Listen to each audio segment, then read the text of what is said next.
Hello everyone, welcome to the floor of my living room.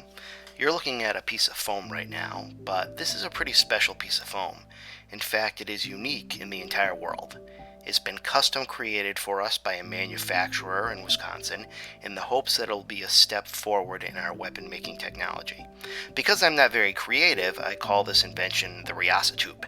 In this video, I'd like to show you some of the properties of the Rhiassa Tube and make the first ever weapon out of this prototype piece. First, let me quickly tell you about the foam itself. Like the pipe foam and pool noodles we've always used to make weapons, this is extruded polyethylene.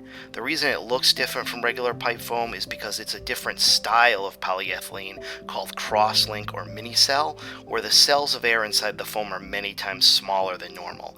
Visually, I know it makes the foam look more dense, but when you examine it, you'll find it's roughly the same density as what we've always used. Just through a very unscientific squeeze test here, you'll be able to tell that it's about the same density as what we're used to, and it's a little bit softer too. I think it's a very good grade of foam for us. Of course, what's immediately obvious about this foam is the shape. I'm going to go ahead and show you the dimensions of a cross section of the tube here. I designed it to have a 1/2 inch hole in the middle, which is good for bamboo. The thinnest sides of the foam, the top and bottom, measure 3/8 of an inch to adhere to our weapon construction guidelines, and the overall width and angles to make the cross-section blade-shaped were chosen by me to try to achieve the best balance between being aesthetically pleasing and not adding too much unnecessary mass. You notice there's a slot cut into it. This is a necessary part of the manufacturing process.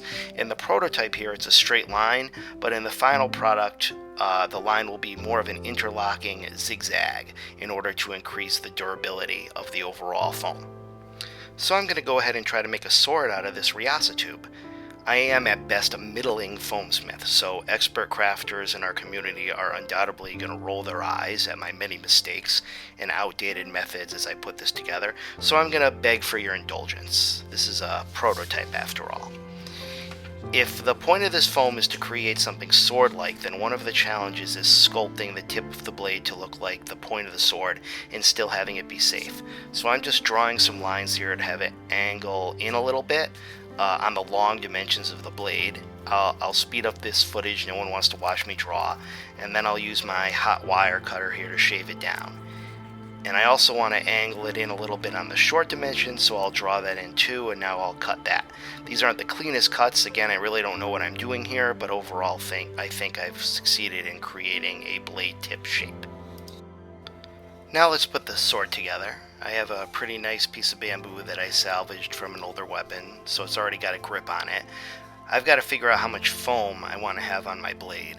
Of course, I could make it exactly half like a lot of people do, but the point of the Rhiassa tube is more to balance form and function to create something more sword-like. So at least for the prototype here, I'm going to go a little bit longer. I thought that 28 inches seemed about right, so I'll cut it right there. And then I'm going to try to put a little bit of a bevel on the other end of the blade just to make it easier to tape down. Now I'm going to add the standard 1 3/4 inch foam plug and tape it to the front of the bamboo. And now I'm actually going to use the slit in the foam to put the bamboo in the center. Of course, you never try to do that with regular pipe foam because you'd actually have to cut the slit all the way through. But in the Rhiassa tube, the cut already goes all the way through.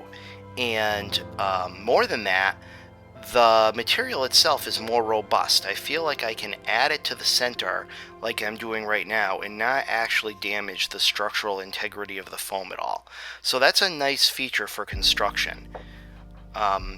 So now that I've got the blade on, I'm going to tape it together. I'm just adding some tape now to the weapon to hold the foam together. The tip needs a couple extra pieces to hold it together where the plug is, and then a piece on the bottom, and now I will add a standard strip going all the way down the blade. The future versions of this foam, like I said before, will have a zigzag along the split, so the pieces will fit together with a little bit more friction, helping to keep it closed. But for the prototype, just this piece of tape will be enough for now. It's still a very, very robust, strong connection. And now we need to add the blue foam disc to the top. In this case, it's sort of a rectangle. And as you can see, I just sort of went back and forth trying to come up with a good fit and matching the bevel of the tip of the blade. But having taped it in place here, I feel that it's safe and I think it achieves the look that I'm going for. So getting that on, I think we have a blade here. I made a very basic quillion for the blade out of EVA foam, so I'll just speed through this footage here of me taping it together and taping it into place.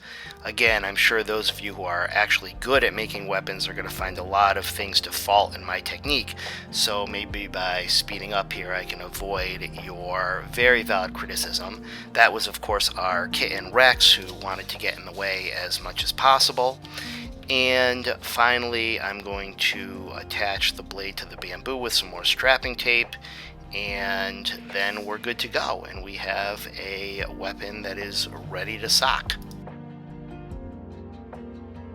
So instead of trying to invent how to sew a sock for this new size of foam, I just bought some gray colored pantyhose on Amazon, size extra small, and figured the shape of the foot would be about right for the tip of the weapon.